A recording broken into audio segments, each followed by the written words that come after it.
हरियर मारवा के सुनते नहीं हम समझे का बात है जीवन मत रखे का है समझे हम कुछ समझे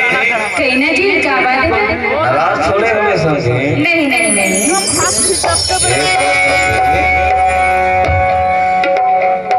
हंस गुठिया ले आओ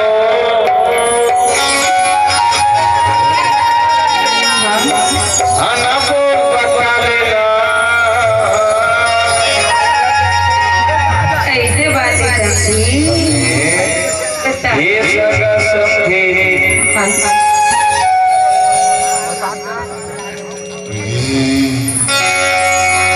हाथ मिला ले वो मिला ले फिर नहीं कैसा समझे मिला ले थोड़ा मिला ले के ऐसा समझे